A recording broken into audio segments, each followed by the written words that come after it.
Tanzania used to be the hub of peace. Peace in the political level and peaceful coexistence between Christians and Muslims. Of recent times, we have had serious challenges precipitated by religious extremism.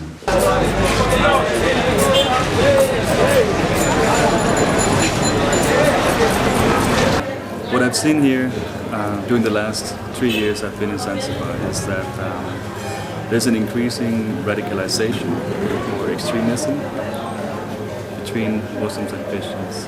We have groups in Zanzibar who are being influenced by universities and learning institutions in Saudi Arabia, Sudan, and other places. And when they come back to Zanzibar, they come with a more radical version of Islam. And on the other hand, we have youth who study on the Christian side, and they become also rather militant in their approach to Islam. To give a few examples of what we have seen over the last couple of years, for example, in May 2012, we witnessed that a peace march arranged by a Muslim organization developed into a riot because the leader of this Muslim organization was arrested, kept in custody, and the police denied to release him again. And then the crowd went into the streets and burned tires and cars, but also 5 churches was attacked during those couple of days. Again in October 2012, not only here in Zanzibar but also in Mbilinyi, which is a suburb of Dar es Salaam, we witnessed riots.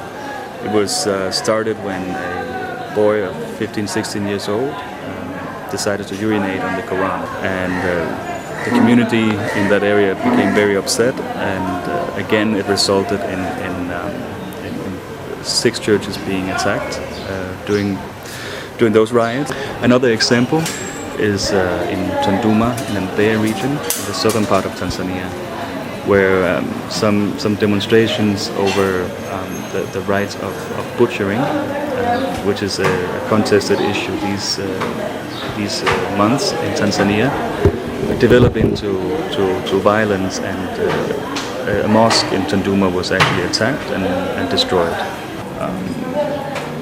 Another thing we see is that the youth here in Zanzibar is very vulnerable because many of them are jobless and many of them do not have much education.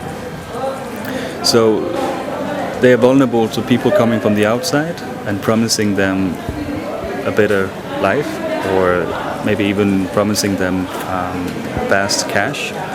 So they're vulnerable. If people want to instigate violence, they can use the youth to do that for them.